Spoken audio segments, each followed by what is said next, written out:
March 9th, 1945. Tokyo.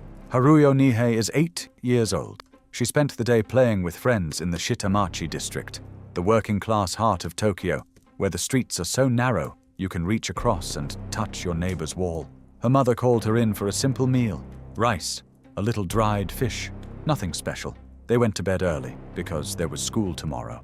It was just another ordinary day. In about 4 hours, Haruyo's neighborhood will cease to exist. The streets where she played will be incinerated. The school she was supposed to attend will become a crematorium, and more people will die in her city tonight than in any single military action in the history of the human race. More than Hiroshima, more than Nagasaki, more than Dresden, more than anything you've ever heard of. And the weapon that does it? It's not a nuclear bomb. It's not a secret weapon. It's a cardboard tube filled with gelid gasoline, dropped from a plane that cost more to develop than the atomic bomb itself. But let's get one thing straight before the history books dry the ink. What happened that night wasn't an accident. It wasn't a miscalculation. It was the result of a mathematical equation so coldly precise, so ruthlessly calculated, that when one American officer looked back on it decades later, he said 6 words that still echo through history. We were behaving as war criminals. Here's the question nobody asks. How do you kill 100,000 people in a single night without splitting an atom? How do you erase 16 square miles of a major city in under 3 hours? And how does the most expensive weapons program in the history of warfare, a $3 billion gamble that was failing spectacularly, suddenly become the most efficient killing machine ever devised? If you piled the bodies of the people who died that night end to end, the line would stretch from New York to Philadelphia. If you tried to read their names aloud, 1 name per second, it would take you more than 27 hours without stopping. One night, more than 27 hours of names. And most of those names, we don't even know them, because the fire was so complete that it left nothing to identify. The man who ordered this operation was a 38-year-old general who had grown up so poor he worked the graveyard shift in a steel mill to pay for college. The man who analyzed its efficiency was a Harvard graduate who would later become Secretary of Defense and admit, on camera, that he had behaved as a war criminal. Today, we're not just looking at one air raid. We're looking at the forensic audit of the most devastating bombing campaign in human history. The campaign that burned 66 Japanese cities to the ground. The campaign that made the atomic bomb look almost redundant. The campaign that ended one empire and gave birth to another. This is the story of Operation Meeting House. And the story doesn't start with bombs. It starts with failure. Part 1. The $3 billion failure. To understand why 100,000 people died on March 10, 1945, you have to understand why a $3 billion airplane couldn't hit a factory from 6 miles up. Let me put that $3 billion in perspective.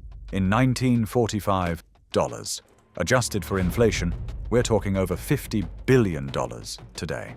The Boeing B-29 Superfortress program was the single most expensive weapons project of World War II. Not the atomic bomb. That cost about $2 billion. The B-29, a plane, it cost 50% more than the thing that split the atom. And in early 1945, it wasn't working. Imagine you're a congressman in Washington. You've authorized the equivalent of $50 billion for a bomber that's supposed to end the war against Japan. And for 3 months, that bomber has been flying over Tokyo, dropping bombs from 30,000 feet and achieving absolutely nothing. The factories are still running, the Japanese are still building planes, and your billion-dollar silver birds are falling out of the sky at an alarming rate. The Navy is laughing at you. We told you, the admirals say. Carrier aviation is more effective. Give us the money. The Army is planning a ground invasion that will cost 1 million American casualties. And you, the guy who bet everything on strategic bombing, are having your 4th heart attack of the war. That guy was General Henry Hap Arnold, commanding general of the Army Air Forces, and the B-29 was his baby, his legacy, his ticket to making the Air Force an independent branch of the military. If the B-29 failed, the dream of an independent Air Force died with it. But the B-29 wasn't failing because it was a bad plane. It was the most advanced aircraft on the planet. 4 Wright R3350 duplex Cyclone engines, each pumping out 2,200 horsepower.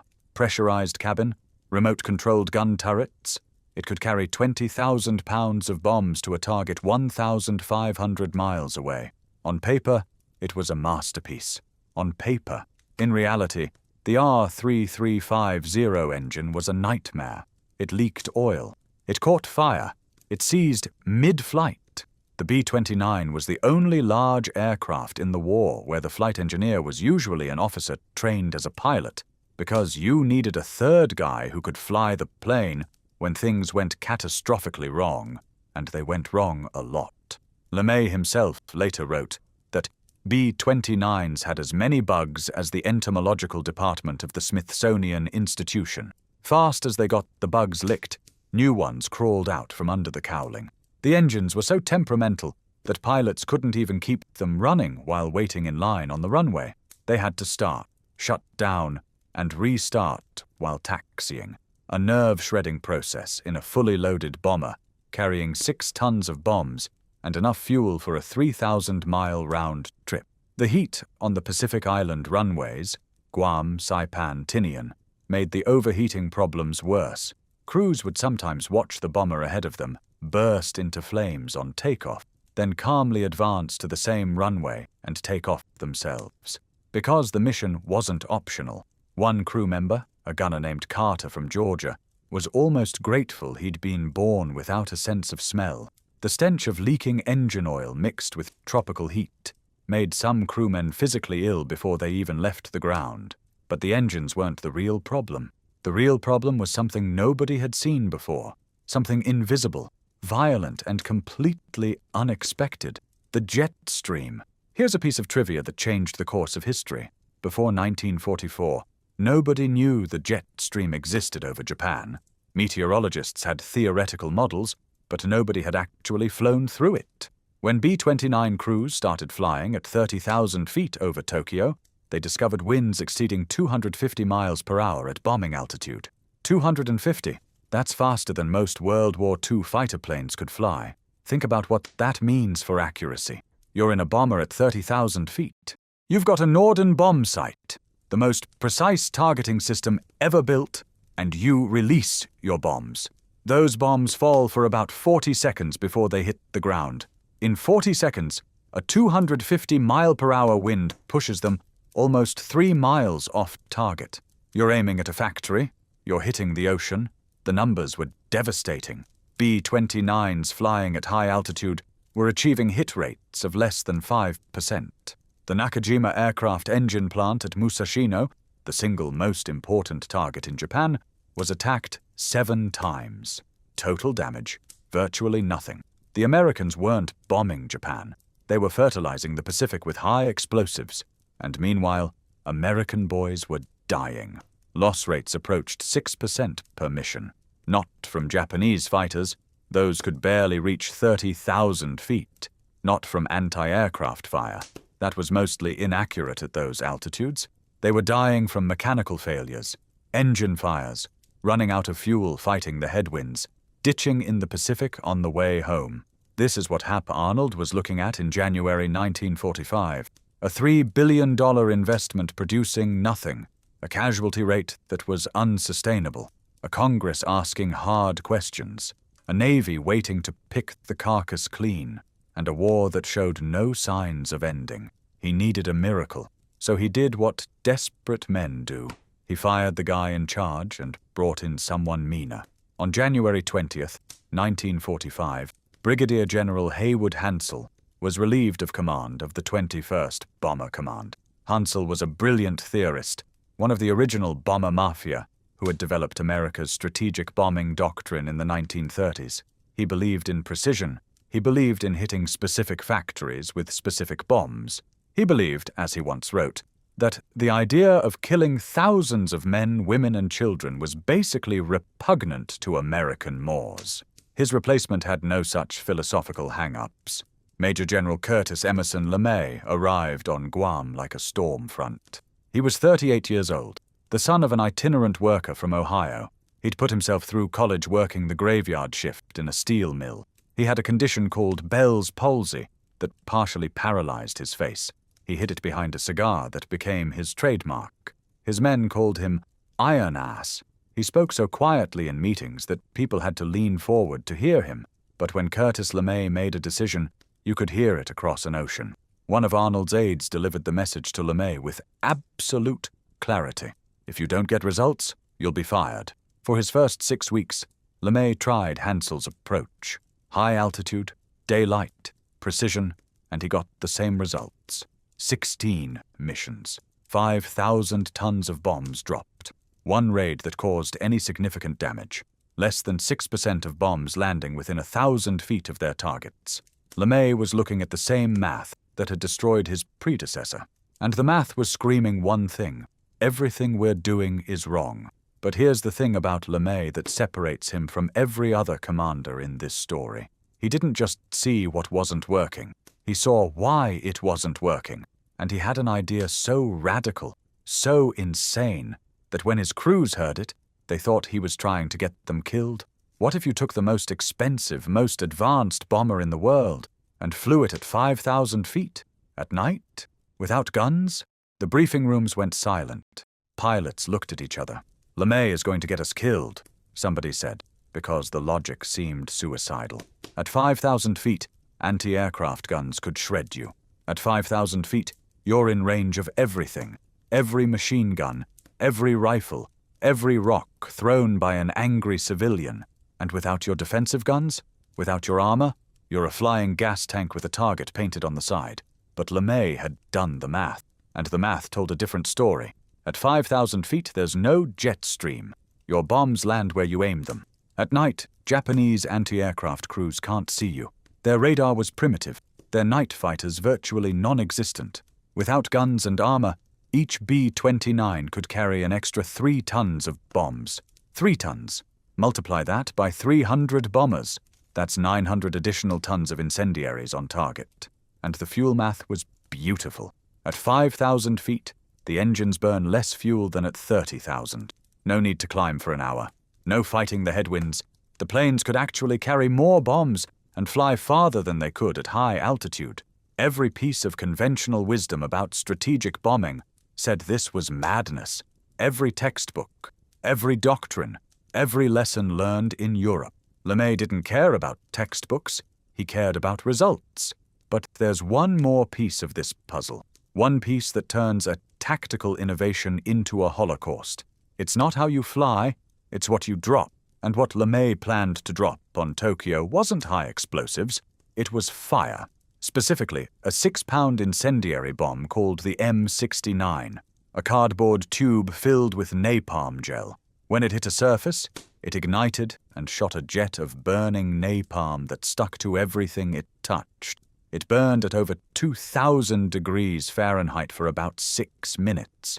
6 minutes doesn't sound like a lot, but 6 minutes is an eternity when your house is made of wood and paper. And that's the detail that changes everything, because Tokyo wasn't built like London. It wasn't built like Berlin. It wasn't a city of stone and concrete and steel. Tokyo was a city of wood, and Curtis LeMay was about to light the match. But before he did, he needed to understand something that the Japanese already knew, something that the city of Tokyo had learned the hard way 22 years earlier, when an earthquake turned the capital into a crematorium. The question wasn't whether Tokyo could burn. The question was whether it could survive burning again. Part 2. Paper City. September 1st, 1923, 11:58 in the morning. The earth beneath the Kanto plain heaved like a living thing. A 7.9 magnitude earthquake, one of the most powerful ever recorded in Japan, tore through the region. Buildings collapsed, roads cracked open, bridges folded like cardboard. But the earthquake wasn't the killer. The fires were. Over 100,000 people died in the Great Kanto earthquake, and the overwhelming majority of them didn't die from falling buildings. They burned. Tokyo in 1923 was a city of wood, paper, and straw. The quake struck at lunchtime, when thousands of kitchen fires, charcoal stoves, and oil lamps were burning simultaneously across the city. Gas lines ruptured. Kerosene spilled. Within minutes, Scattered spot fires had merged into uncontrollable blazes that marched through neighborhood after neighborhood with terrifying speed. In one single incident that demonstrates the lethal physics of urban firestorms, approximately 38,000 people who had gathered in an open clearing called the Rikugun Honjo Hifukusho, the former site of an army clothing depot, were killed when a fire tornado swept across the area. A literal vortex of superheated air and flame, spinning like a hurricane made of fire. 38,000 people in one spot, in one afternoon, not from an earthquake, but from fire in a city built from kindling. American military planners knew about the Kanto earthquake. They studied it extensively. They built mock Japanese houses in the Utah desert at Dugway Proving Ground and tested different incendiary mixtures to see which ones burned them most efficiently. They knew exactly how Japanese cities burned because Japanese cities had shown them. This isn't an obscure historical footnote. This is the playbook. The Kanto earthquake was nature's proof of concept. LeMay was about to run the experiment at scale. By 1945, Tokyo had rebuilt, but it had rebuilt with the same materials: wood frames, paper walls, thatched roofs, bamboo supports. The streets were still narrow, many under 10 feet wide. Houses were packed so tightly that a person standing between them could touch both walls by stretching out their arms, and the population had swollen. By early 1945, despite partial evacuations, over 4 million people remained in a city built almost entirely from flammable materials. Now here's the part that turns this from a tragedy into an equation. Remember the earlier discussion about Japan's manufacturing system? Unlike Detroit, where Ford had massive centralized factories, Japan had evolved a completely different model. Over 50% of Tokyo's war production came from small workshops employing fewer than 30 workers. Machine shops in residential basements, aircraft parts manufactured in converted homes, electrical components assembled in neighborhood garages. The Mitsubishi aircraft works alone relied on over 300 separate suppliers scattered throughout the Tokyo metropolitan area. This wasn't an accident. After the Doolittle raid in April 1942, when 16 American bombers briefly embarrassed the Japanese military by flying over the capital, Japanese authorities deliberately dispersed their war production deeper into civilian neighborhoods. The logic was simple. No bomber could hit a target that small. Scatter the factories among the houses, and precision bombing becomes impossible. Against conventional high-altitude bombing, this strategy was brilliant, and it worked perfectly for 3 years, but it had a fatal weakness, a weakness that the Japanese military understood but chose to ignore. When you scatter your factories among wooden houses, you aren't hiding your factories. You're turning your entire city into a factory, and when someone decides to burn the entire city, there was a Japanese officer, his name appears in various documents as a fire defense planning official, who understood this. He knew what the Americans were likely to do. He knew Tokyo's vulnerability. His greatest fear was fire, because he'd studied the Kanto earthquake. He'd seen what fire did to this city when it got out of control. But his warnings hit a wall of bureaucratic insanity. The Japanese government had decided that building extensive air raid shelters would damage civilian morale. The reasoning? If you build shelters, you're admitting that Tokyo can be bombed. And if Tokyo can be bombed, then the promise of divine protection, the concept of Yamato Damashi, the unconquerable Japanese spirit, is a lie. So they didn't build shelters. Instead, they handed out bucket brigades and told people to fight fires with wet blankets. In a city of 4 million people, there were approximately 8,000 firefighters, 3 ladder trucks capable of reaching above 2 stories, no pressurized water system in most residential districts. Let me say that again. A city of 4 million people, made of wood, with 8,000 firefighters and 3 tall ladders. This is like putting a candle in a haystack and telling the hay to just not catch fire. Meanwhile, on Guam, LeMay was staring at reconnaissance photographs of the Shitamachi district, the most densely populated area of Tokyo. On those photographs, he could see everything: the narrow streets, the wooden houses packed wall to wall, the tiny workshops, the absence of fire breaks. He could also see the weather forecast for March 9th. Surface winds of 15 to 28 miles per hour coming from the northwest. Low humidity, clear skies. In fire science, this combination has a name. It's called perfect conditions. Let me walk you through the plan because the precision of it is astonishing. The first wave wouldn't be a massive formation. It would be Pathfinder aircraft, specially trained crews with the best radar operators in the command. They would arrive over Tokyo first, while the city was still dark and unaware. Using radar navigation, they would identify the target area and drop their incendiary bombs in 2 crossing lines. From the air, the burning lines would form a giant flaming X, visible from 50 miles away. Every bomber that followed would simply aim for the burning cross, but they wouldn't drop their bombs on the X. They would drop on the edges, expanding the fire outward. Each wave would push the perimeter wider. Like throwing logs onto a campfire, each new load of napalm would feed the flames, driving them into fresh fuel, fresh neighborhoods, fresh houses, fresh people. This wasn't area bombing. This was systematic conflagration engineering. LeMay's operations research team had calculated everything. The optimal spacing of bombs, the wind speed required to spread fire, the thermal dynamics of wooden structures, the fire load per square mile needed to create what meteorologists call a firestorm, a self-sustaining inferno so powerful it generates its own weather system. The arithmetic of the bomb load alone is staggering. Each B-29 carried roughly 40 clusters of E-46 incendiary bombs.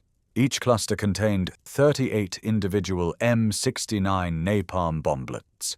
Temperature at ignition, over 2,000 degrees Fahrenheit. Burning time, approximately 6 minutes per bomblet. Total incendiary load per aircraft, about 6 tons. Multiply by the 334 bombers launched that evening, the equation yielded 1,665 tons of incendiaries to be dropped on an area of approximately 12 square miles. On the evening of March 9th, just after 5:30 p.m. local time, the first B-29 lifted off from Northfield on Guam. The bomber had been stripped of everything that wasn't essential. The dorsal gun turrets, removed. The ventral turrets, removed.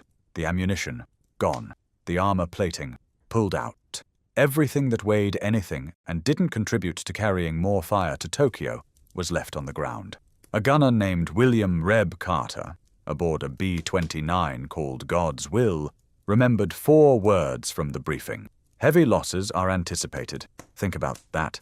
These men were told they were probably going to die. They were told they would fly low over enemy territory with no way to defend themselves, and they went anyway. One by one, 334 B-29 superfortresses clawed their way into the Pacific sky. The formation stretched from Guam, Saipan, and Tinian in a procession that would take almost 3 hours to pass over the target. Each plane was a flying bomb, 6 tons of napalm, with just enough aluminum wrapped around it to get it across 1,500 miles of ocean. Back in Tokyo, Haruyo Nihei was asleep. So were her parents, her siblings, and approximately 4 million other people who had no idea that the most devastating 3 hours in the history of human warfare had already begun. The air raid sirens wouldn't sound until it was far too late.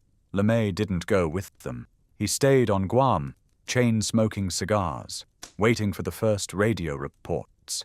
He later said it was the longest night of his life, not because he was worried about the morality of what he'd ordered, because he was worried it wouldn't work. If it failed, if the Japanese night fighters tore his unarmed bombers apart, if the losses were catastrophic, he wouldn't just be fired. He'd be the general who threw away 300 aircraft and 3,000 lives on a gamble. His career would be finished.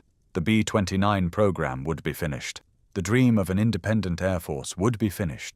Everything, his career, the war, the lives of his men, the fate of the air power doctrine, was riding on a burning X above a sleeping city.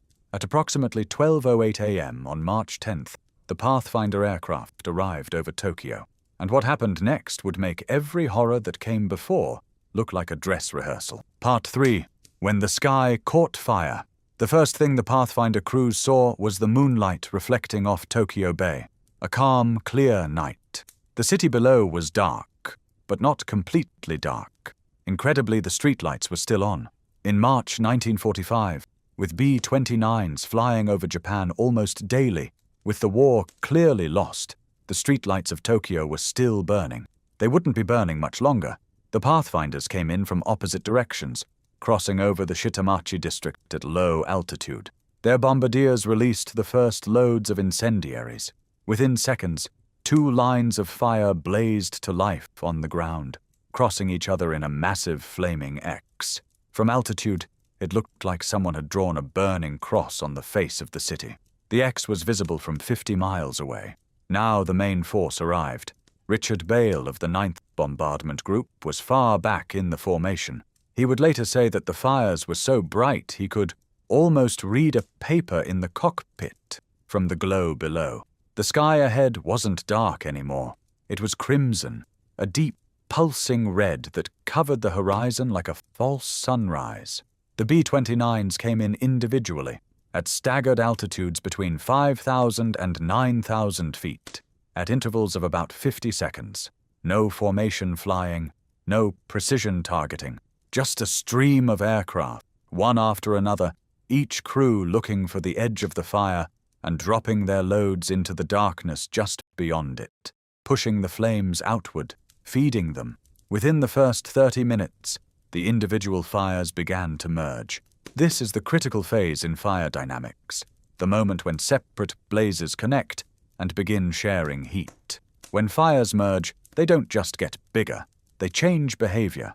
They stop acting like fires and start acting like weather systems.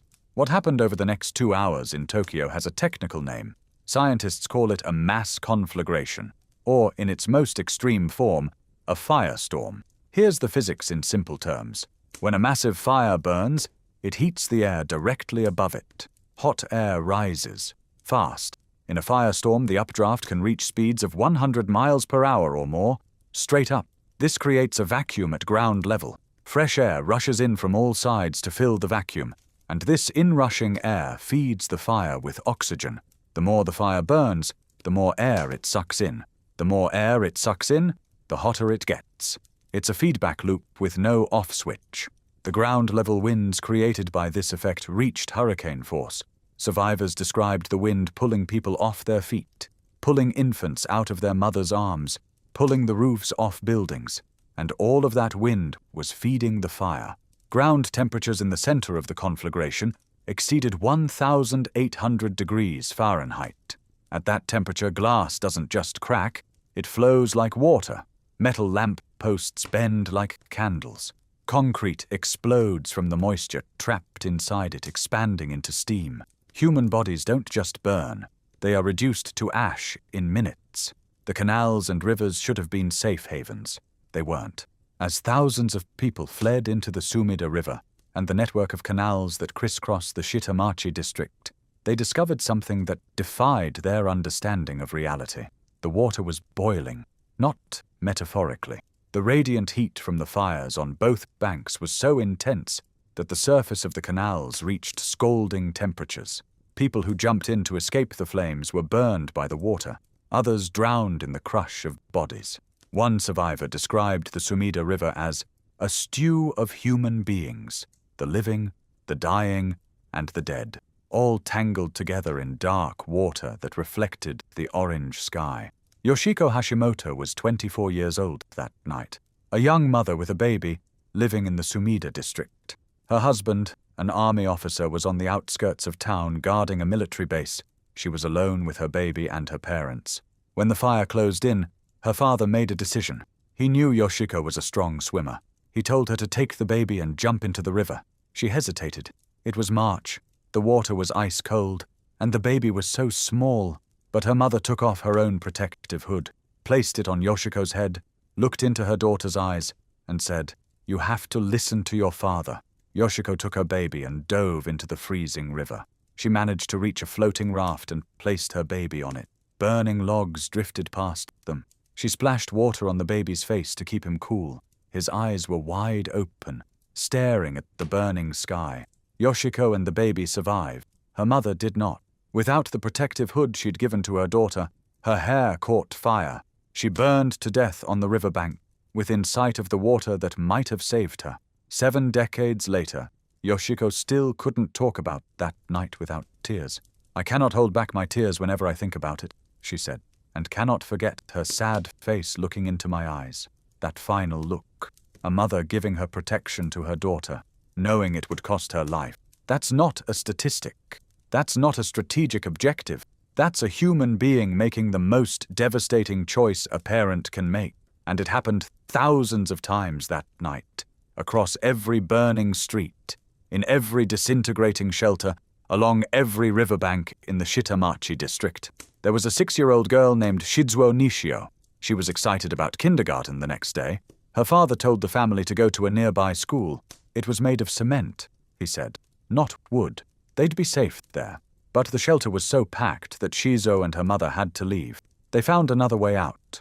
Her 19-year-old cousin and the family nurse stayed behind in the school. Hours later, those who stayed in the school, about 200 people, were discovered dead, in a steamed state, the report said, cooked alive by the superheated air that turned the concrete building into an oven. The shelter that was supposed to save them had become their tomb. Haruyo Nihei, the 8-year-old girl from the beginning of our story, was in a shelter with her family when her father realized the fire was closing in. He said they would be cooked alive if they stayed. They ran into the streets. There was a strong wind that night, Haruyo would recall decades later. As I came out of the shelter, all I could see around us was fire. Burning clothing, tatami mats, and debris were blowing down the road, and it looked like a flowing river of fire. I remember seeing other families, like us, holding hands and running through the flames. I saw a baby on fire on a mother's back. I saw children on fire, but they were still running. Haruyo survived because her father shielded her with his body, and because other fleeing people piled on top of them. Many of those people suffocated or burned to death. Haruyo's family was buried beneath them, and it was the corpses of strangers that saved her life. The dead shielded the living.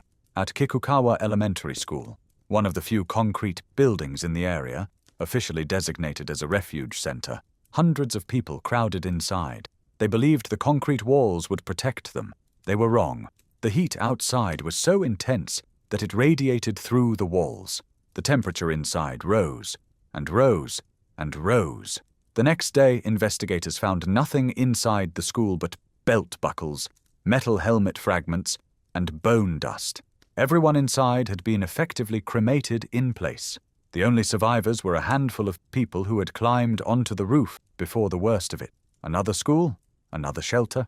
200 people who had sought refuge inside were discovered the next day dead, in a steamed state, the report said, cooked alive by the superheated air.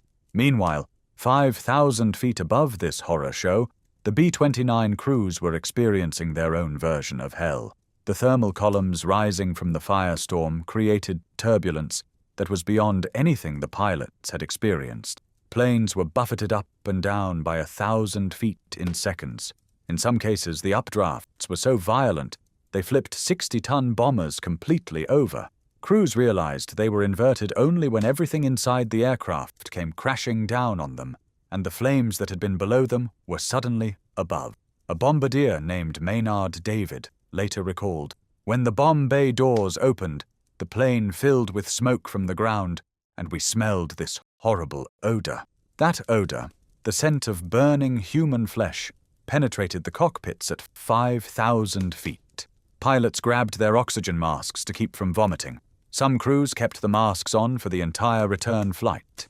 One pilot wrote in his diary, "Suddenly, way off to the right, I saw a glow on the horizon like the sun rising. The whole city of Tokyo was below us, stretching from wingtip to wingtip, ablaze in one enormous fire, from wingtip to wingtip. A B-29's wingspan was 141 feet. This pilot was saying that the fire was wider than his field of vision. The entire city, as far as he could see in every direction, was burning. By 2 a.m., about 2 hours into the raid, 16 square miles of Tokyo were consumed. The fire department's communications had collapsed. Telephone lines burned through in the first 30 minutes.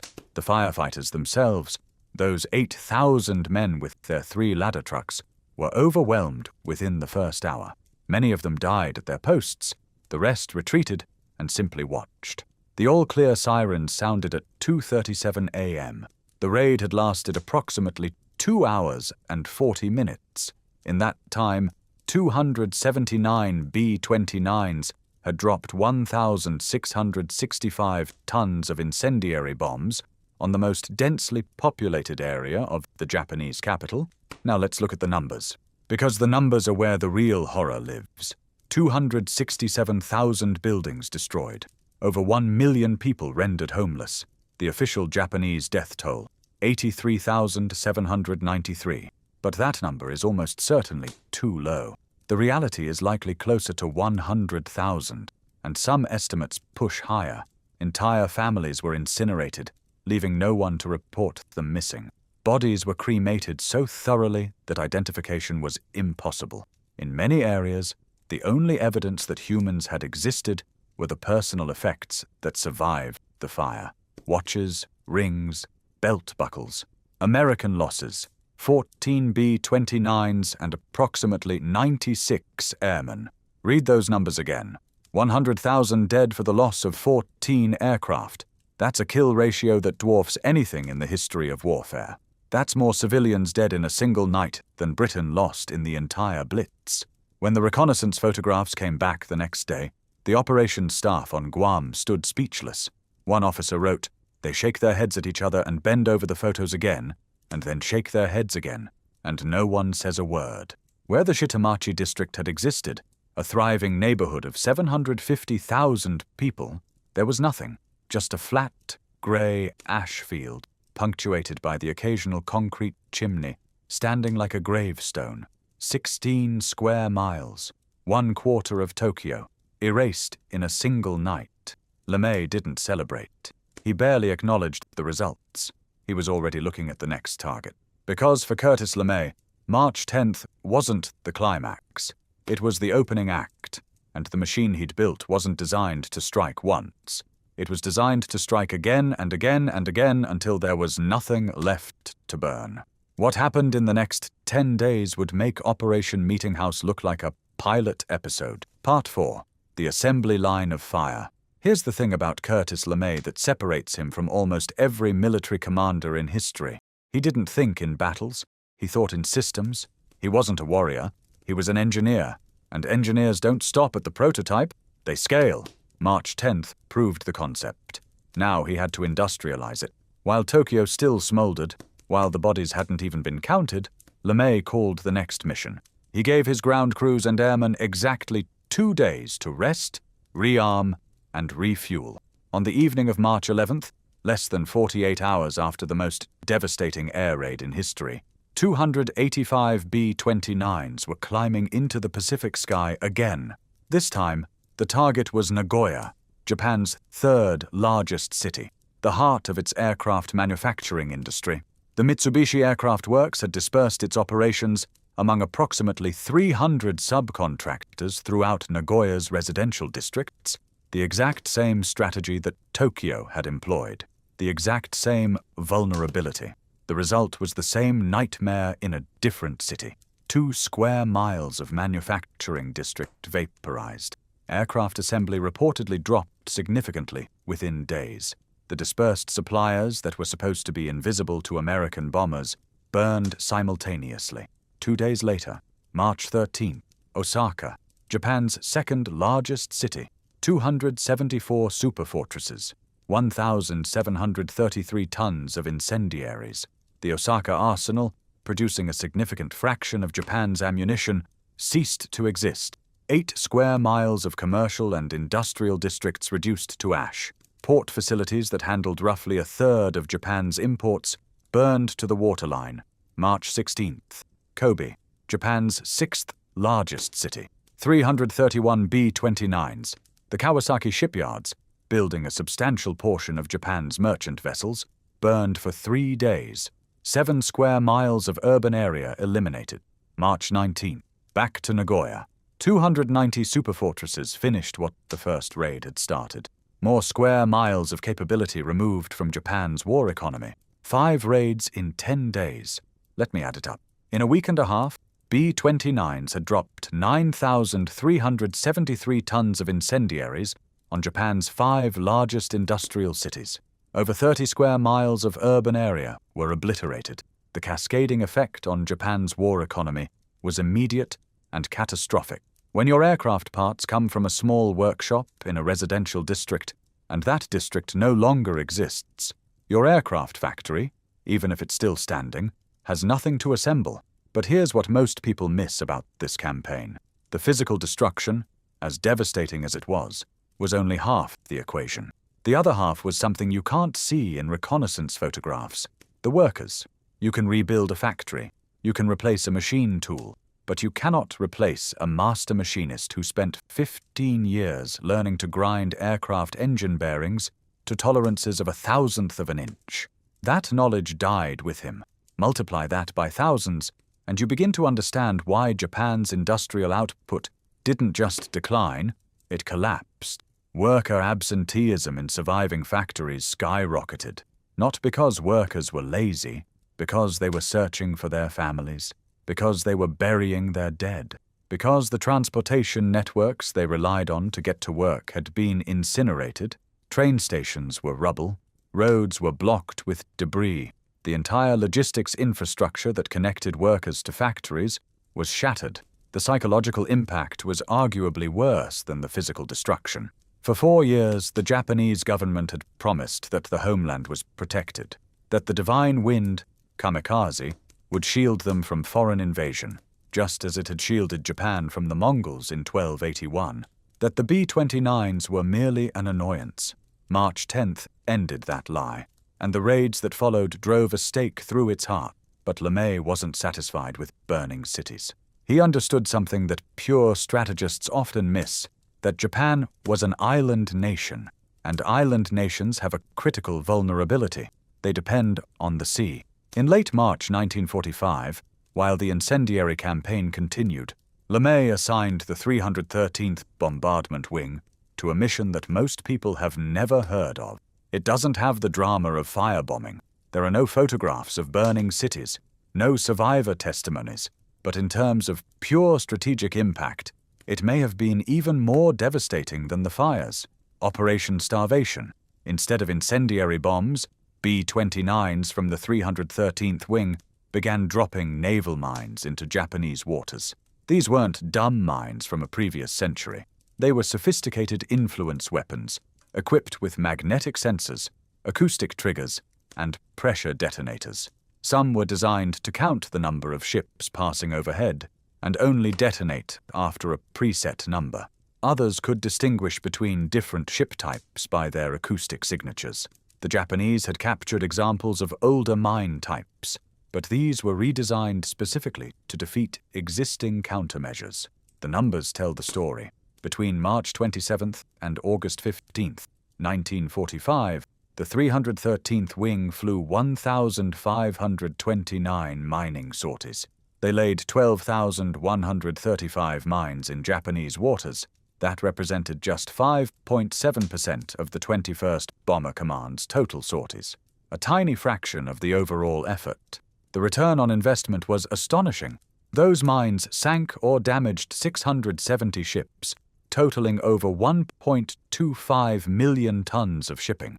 In the last 6 months of the war, Operation Starvation destroyed more Japanese shipping tonnage than all other methods combined, including the submarine force that had been strangling Japan for years. American losses, 15 B-29s, a loss rate of less than 1%. The strategic impact was immediate. Japan couldn't feed itself from domestic agriculture alone. It depended on food imports. It depended on iron ore from Korea and Manchuria, aluminum from the Dutch East Indies, oil from wherever it could get it. When the mines closed the shipping lanes, these supply chains didn't just slow down, they stopped. No ships meant no ore.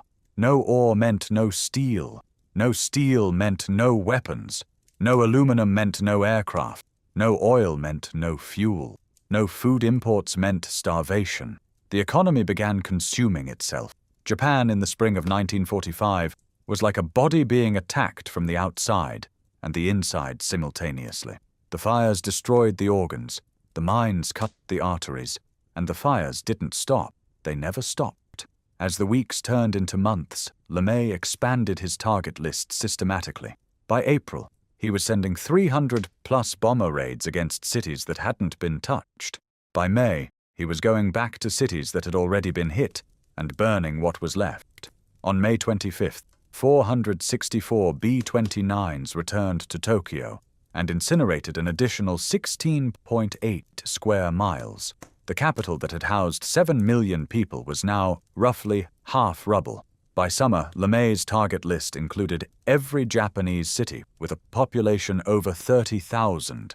In late July, B-29s began dropping leaflets on Japanese cities, warning them that they would be bombed, naming the specific cities on the list. This wasn't mercy. It was psychological warfare. The leaflet said, essentially, "We're coming. We've told you we're coming. Your government can't protect you." And then the bombers came, exactly as promised. The numbers by August 1945 are genuinely difficult to comprehend. 66 Japanese cities firebombed, 180 square miles of urban area destroyed, an estimated 300,000 to 600,000 Japanese civilians dead from strategic bombing, 15 million left homeless. Japan's industrial output had fallen to roughly 40% of its 1944 peak, with bombed cities operating at barely a quarter of their previous production levels. Let me put that in terms the Maduro forensic audit would understand. Imagine taking the top 66 cities in a country and reducing them to rubble, not bombing their factories, burning their neighborhoods, the places where the workers live, the places where their children go to school, the places where the small workshops are hidden among the houses. A Danish diplomat named Lars Tillitse had been living in Tokyo for several years. He survived the March 10th raid and witnessed the aftermath. He described men, women, and children who had lost everything walking the streets, carrying whatever belongings they could salvage with nowhere to sleep. Gas, electricity, water, all gone. The black market prices for food skyrocketed beyond what ordinary people could pay. The government rations that were supposed to sustain the population were woefully inadequate even before the raids. Afterward, in the bombed cities, they essentially vanished. The displacement crisis that followed the bombing campaign is staggering when you look at the numbers. Over 8 million people were evacuated from urban areas by mid-1945. 8 million. In a country that was already running low on food, that was already struggling to transport materials, that was already stretched to its breaking point. 8 million additional refugees flooded into the countryside, where farmers who were themselves on the edge of starvation were suddenly expected to feed millions of extra mouths. The trains that were supposed to carry these refugees were themselves targets. Rail yards, stations, and bridges had been systematically destroyed. Roads were cratered and blocked. The entire transportation infrastructure of Japan was being dismantled in real time, even as millions of people desperately needed to move. Aircraft production that had peaked at over 2,500 planes per month in September 1944 fell below 1,200 by July 1945. Engine production down 75%, propeller production down 80%. And the feedback loops were accelerating geometrically. No ball bearings meant no engines meant no aircraft meant no defense against the B-29s that arrived nightly with mechanical precision. Japan's air defense had effectively ceased to exist, not because the fighters were all shot down, because there was no fuel to fly them, because the pilots were dead or untrained, because the factories that built replacement parts were ash. The B-29s that had once faced determined fighter opposition now flew over Japan virtually unopposed. This is the part that tends to get lost in the historical narrative about the atomic bombs. When Hiroshima was destroyed on August 6, 1945, and Nagasaki on August 9th, the conventional bombing campaign had already reduced Japan's war economy to ruins. The atomic bombs killed between 130,000 and 226,000 people combined. The firebombing campaign had killed twice that or more. The question that historians have debated for 80 years, was it the atomic bomb or the conventional bombing that forced Japan's surrender? Maybe the wrong question. By August 1945, The bombing and the blockade had created a situation where Japanese surrender was a mathematical certainty. The only variable was timing. The United States Strategic Bombing Survey concluded after the war that Japan would have surrendered by November 1945 without invasion and without atomic bombs, based solely on the effects of conventional bombing and naval blockade. That conclusion remains debated, but the economic data supports it. You cannot run a modern military when your industrial base produces 25% of what it did a year ago and falling. But all of this, the statistics, the strategic analysis, the historical debate, obscures something far more uncomfortable, a question that one young American officer had been asking himself since March 1945, a question he would carry with him for the next 60 years, through the Korean War, through the Cuban Missile Crisis, through Vietnam, all the way to a documentary film released in 2003 when he was 85 years old. The question was simple, and it had no good answer. Part 5. The Calculator and the Conscience. His name was Robert Strange McNamara. In 1945, he was a young statistical analyst with the Army Air Force's Office of Statistical Control. Harvard-educated, a mind built for numbers. His job was to study the efficiency of the B-29 bombing operations, not whether they were right or wrong, but whether they were working. McNamara was good at his job, very good. He analyzed sortie rates, bomb tonnage delivered, target destruction percentages, cost per square mile of enemy capability neutralized. He turned the destruction of cities into spreadsheets. He made mass killing efficient. Years later, this same man would become president of the Ford Motor Company, then Secretary of Defense under Kennedy and Johnson, then the architect of America's involvement in Vietnam, a war that would haunt him for the rest of his life. But in 2003, at the age of 85, McNamara sat down with documentary filmmaker Errol Morris for a film called The Fog of War, and he said something that most people had never heard an American official say. Something about that spring of 1945, something about those burning cities. He talked about how LeMay's bombers destroyed city after city. 58% of Yokohama, he said. Yokohama is roughly the size of Cleveland. 58% of Cleveland destroyed. Tokyo is roughly the size of New York. 51% of New York destroyed. 99% of the equivalent of Chattanooga, which was Toyama. 40% of the equivalent of Los Angeles, which was Nagoya. Then he said the words that define the moral legacy of the entire campaign. LeMay said, "If we'd lost the war, we'd all have been prosecuted as war criminals." And I think he's right. He, and I'd say I, were behaving as war criminals. Let that sink in.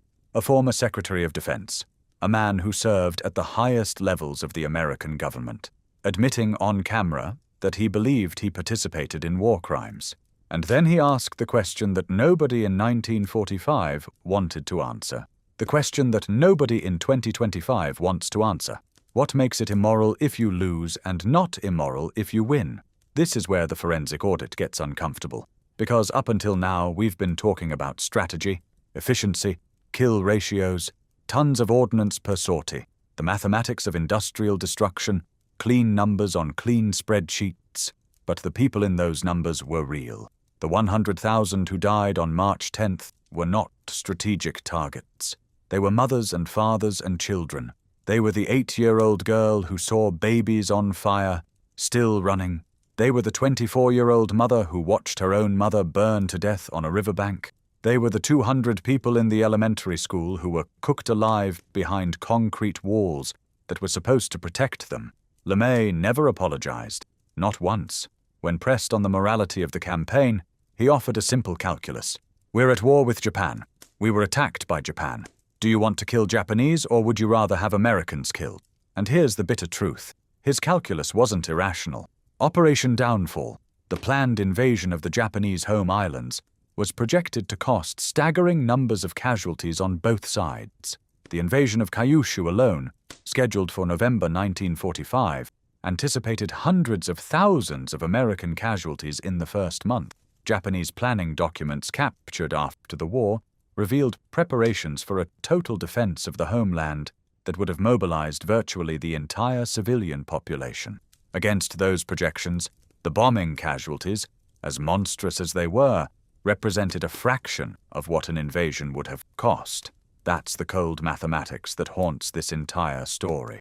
The bombers killed hundreds of thousands to prevent the invasion that might have killed millions. Might have. That might is doing a lot of work in that sentence. Because we'll never know what would have happened if the bombs hadn't fallen. We'll never know if there was a third option.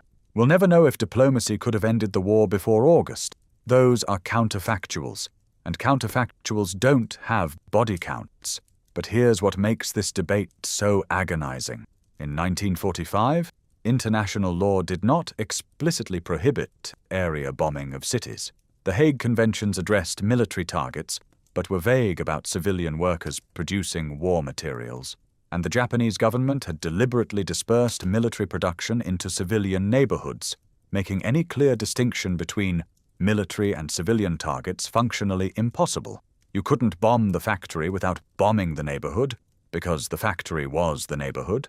LeMay understood this and used it as his justification.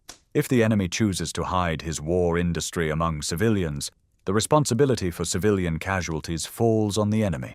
That argument has a cold logic to it, but it also has a terrifying implication. It means that any nation that distributes its industry among its population has effectively turned its entire civilian population into a legitimate military target. Think about what that means for modern warfare. Think about how many countries today have their technology companies, their defense contractors, their supply chains woven into civilian urban areas. If LeMay's logic holds, then the distinction between military and civilian targets, the foundation of the laws of war, doesn't apply to any modern industrialized nation.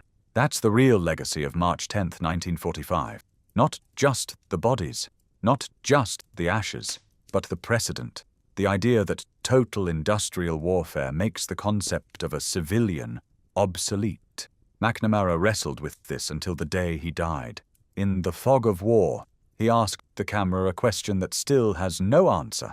In order to win a war, should you kill 100,000 people in one night, by firebombing or any other way? He paused. Then he answered his own question.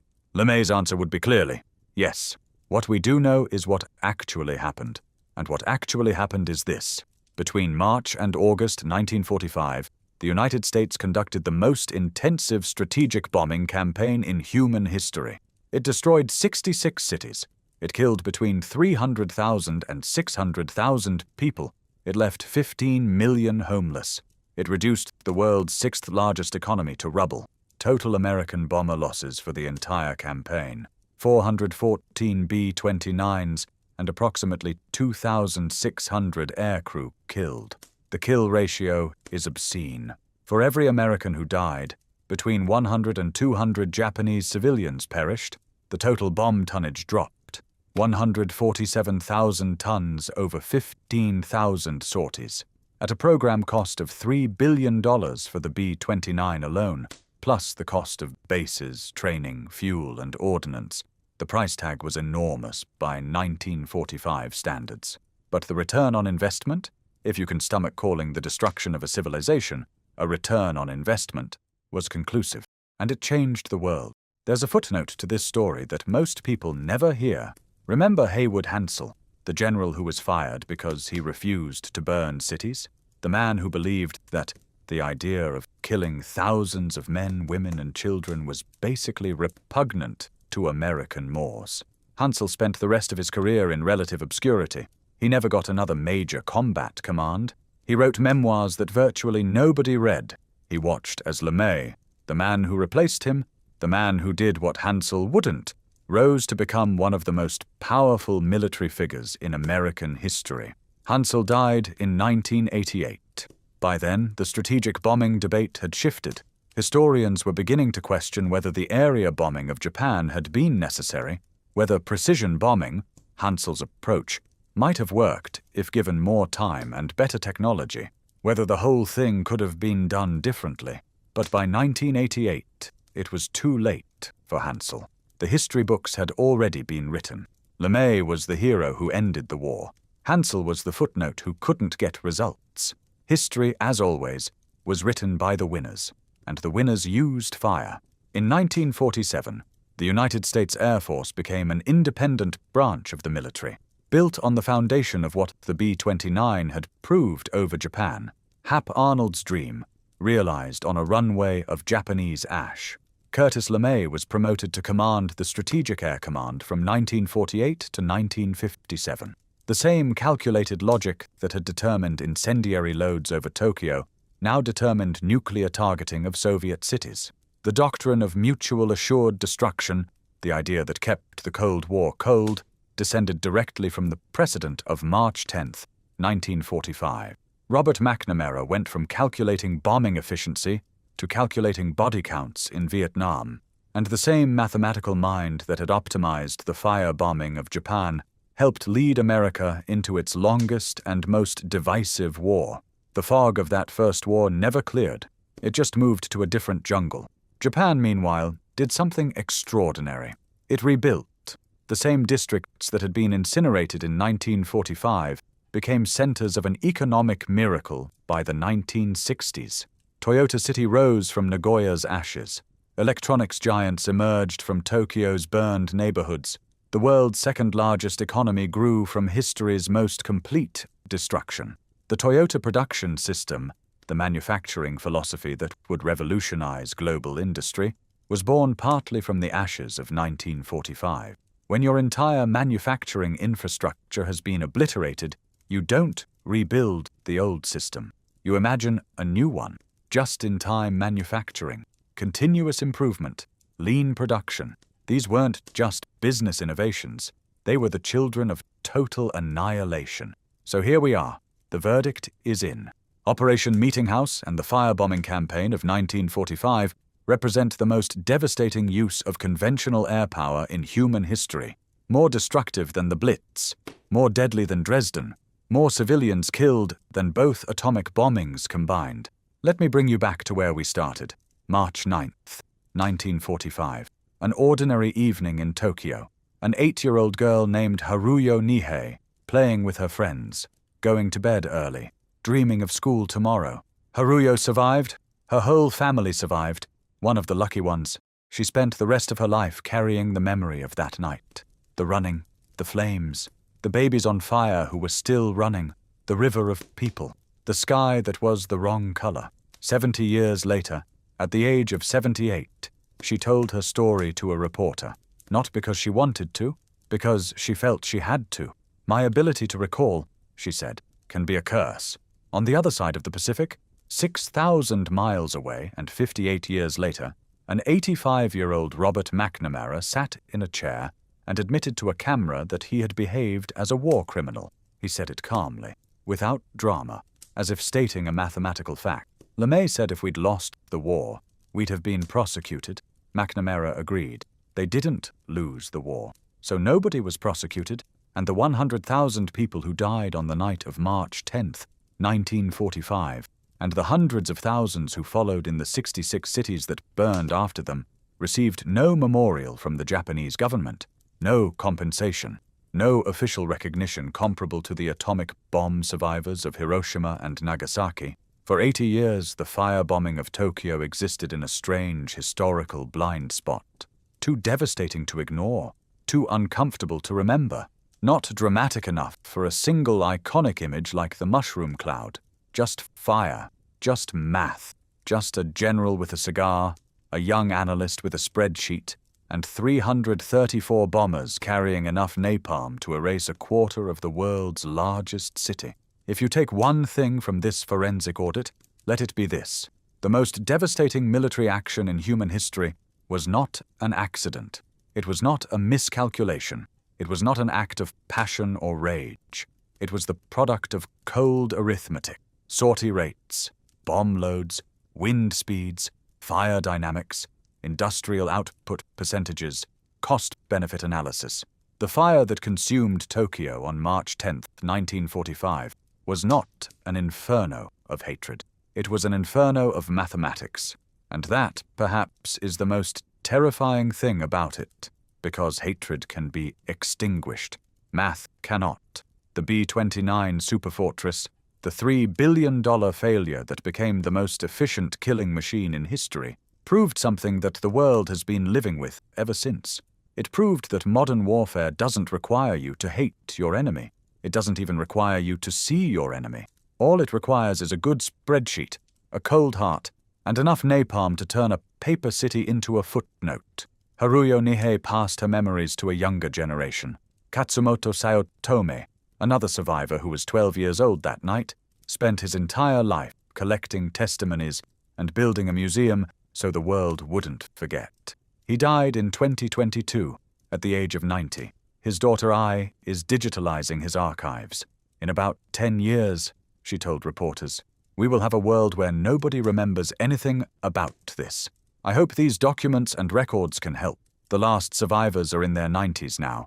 Soon there will be no one left who remembers what it felt like when the sky caught fire. But the math is forever. And if you think this is just a history lesson, if you think this is about something that happened 80 years ago and can never happen again, remember this. Every modern air campaign since 1945 has referenced the lessons of that spring. Vietnam, Kosovo, Iraq, Afghanistan. The promise and the horror of strategic bombing didn't end with Japan. It just changed addresses.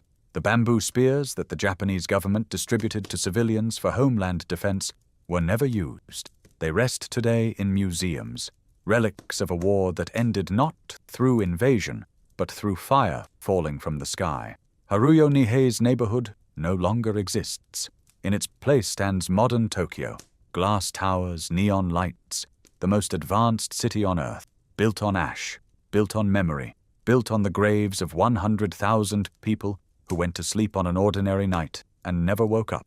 If you found this forensic deep dive valuable, do me a favor, hit that like button. It helps this video get past the algorithm and reach more people who need to understand the truth. And hit subscribe if you want to be here for the next chapter. Because trust me, the stories that history forgot are always the ones that matter most. I'll see you in the comments.